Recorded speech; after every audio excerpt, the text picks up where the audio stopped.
વડોદરાના Karjan national highway નજીક જૈન દેરાસરમાં ચોરી થઈ ગઈ। રાજ ઇન્ડસ્ટ્રીઝમાં આવેલા જૈન દેરાસરમાં ચોરી થઈ।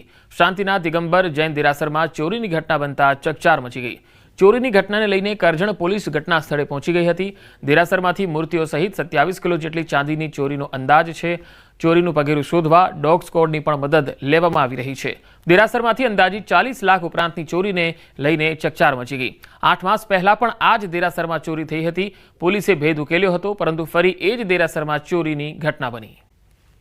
નગર શહેરમાં હુડાનો ડ્રાફ્ટ પ્લાન લાગુ થયા બાદ તેનો વિરોધ થતો જોવા મળ્યો છે।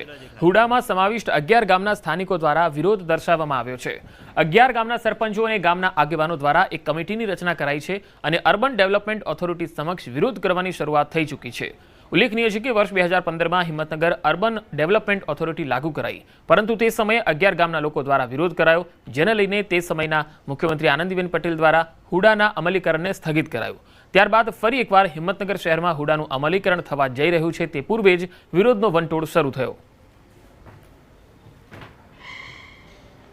હજુ અમે કહીએ છીએ કે જેના ખેતી સાથે મતલબ નથી એવા વેપારી એસોસિએશન, એવા ફરસાણ એસોસિએશન, મીઠાઈવાળા એસોસિએશનમાં જે હોય એ બધાના ખેડૂતોની સાથે સામેલ થવું છે કે કેમ એ પોતે વિચારી લી।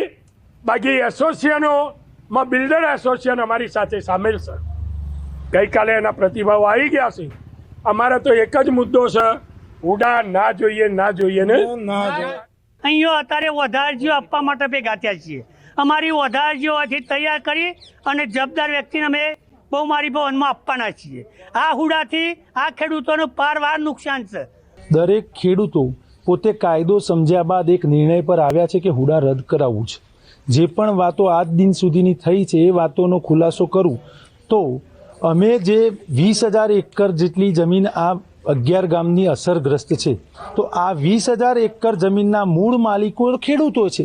જે પણ સંગઠનોના નામ કાલે લેવામાં આવ્યા એમાંથી એક પણની મિલકત જતી નથી।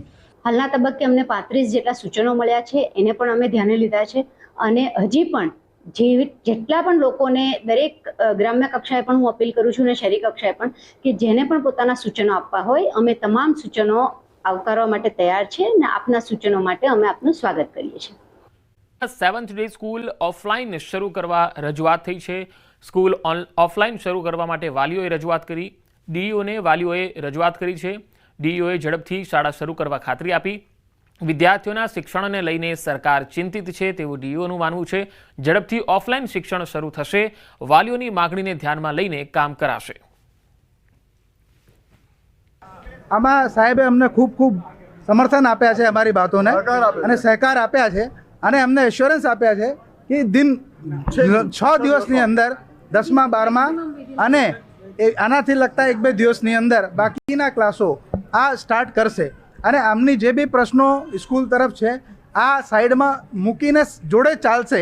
ખૂબ સરળતાથી પ્રેમથી તમામ વાલીઓએ પોતાની વેદના પણ વ્યક્ત કરી છે અને એ બાબતો અમે ધ્યાને લઈ અમે અમારી વડી કચેરીને પણ મોકલીશું। અને બીજું કે આ વિચારણા હેઠળ જ છે। સરકાર પણ ઈચ્છે છે કે પ્રત્યક્ષ શિક્ષણ ઝડપથી શરૂ થાય, પરંતુ સરકારની પ્રાથમિકતા એ બાળકોની સલામતી પણ છે। નામદાર હાઈકોર્ટમાં પણ આ મેટર પેન્ડિંગ છે અને નામદાર હાઈકોર્ટે પણ આ બાબતે ઓફલાઈન શિક્ષણમાં માટે ચિંતા વ્યક્ત કરી છે। તો એ દિશામાં અમે આગળ જ વધી રહ્યા છીએ, પણ શાળા દ્વારા સલામતીના પગલાં સ્વરૂપે જેમ કે સિક્યુરિટી એજન્સી બદલવામાં આવી છે, તો હજુ સુધી બદલાયેલી છે કેમ? હજુ તો ગઈકાલે જ એમણે અહીંયા આપ્યું છે। શાળામાં હજુ કાચ જે છે, જે તોડફોડ થઈ હતી તે હજુ રિપેર કરાવ્યા નથી। તો 1-2 દિવસોમાં અમે આ બધી બાબતો જે છે એ જોઈ લઈશું અને વિદ્યાર્થીઓના હિતમાં ચોક્કસ સરકાર પણ એ દિશામાં વિચારી રહી છે। પોલીસનો અમે અભિપ્રાય માગ્યો છે। કાયદો અને વ્યવસ્થા માટે પોલીસનો અભિપ્રાય અગત્યનો હોય છે, તો તેને ધ્યાને લઈ અમે સત્વરે વાલીઓની જે માગણી છે અને જે એમની લાગણી છે એ પ્રકારે એને વાચા આપવા માટેનો અમે પ્રયત્ન કરીશું। સરકારમાં પણ અમે આ સાદર કરીશું। નામ લીધાને 10 દિવસ થવા છતાં મુશ્કેલી ઓછું થવાનું નામ નથી લેતી। વરસાદી પાણી હજુ પણ કેટલાય વિસ્તારોમાં ભરાયેલા છે। રાધનપુર શહેરના ભાભર ચોકડી નજીક આવેલ નર્સરી બાગ વિસ્તારના જ્યાં જુઓ ત્યાં 50 જેટલા એવા ઘરો છે જ્યાં વરસાદી પાણી હજુ ભરાયેલા છે. રહીશો ભરાયેલા પાણીની સમસ્યા સામે સંઘર્ષ કરી રહ્યા છે. જ્યાં મુખ્ય માર્ગ પર કમર સુધી પાણી ભરાઈ રહેતા ત્યાંથી વૃદ્ધો અને બાળકોને પસાર થવા મજબૂર થવું પડે છે. રહીશો દ્વારા પ્લાસ્ટિકના પીપળાની હોડી બનાવીને તેના પર વૃદ્ધો અને બાળકોને બેસાડીને માર્ગ પસાર કરાવી રહ્યા છે. છતાંય રાધનપુર પાલિકાના તંત્ર દ્વારા પાણી નિકાલની કોઈ જ વ્યવસ્થા કરાઈ રહી નથી. જે પાણીનો નિકાલ મેકલ છે અહીંયા આગળની અને ધરમુકલ છે નગરપાલિકાવાળાનું, વર્ષોથી અહીંયા પાણી નીકળે છે, પણ આજના સમયની અંદર 2 ધરોને બંધ કરવાના કારણે પાણી આજ નીકળતું નથી ને અમારા પરિસ્થિતિ બહુ ખરાબ છે. અત્યારે હાલની પોઝિશનની અંદર છોકરાઓ બૈરાઓને સંડાસ પાણી કે પાણી કે નાવા ધોવા માટે પણ તકલીફ બહુ મોટી રીતની પડી રહી છે. અમારે નગરપાલિકામાં અમે કેદવાના કહેરા છીએ 10 તાળાનું પાણી અમારા ઘરમાં આવી ગયું છે. જ્યાં પાણીનો નિકાલ થાય ત્યાં કરવો પડે. સાહેબ અમારું કંઈક તો અરજ સાંભળો. અમારા ઘરમાં પાણી બહુ ભરાઈ ગયું છે, કોઈ સરકાર સાંભળતું નથી. નગરપાલિકા અમે રાડ કરીને જઈએ છીએ તો કોઈ નથી સાંભળતું. અમારા નાના નાના છોકરા હે, મારે 6 છોકરીઓ નાની છે, બીજો 1 છોકરો છે, 7 છોકરા હે. અમે કેટલી વારના નગરપાલિકામાં આવ્યા પણ અમારું કોઈ નથી સાંભળતા. તે સરકાર કોઈ અમારી સહાયતા કરો.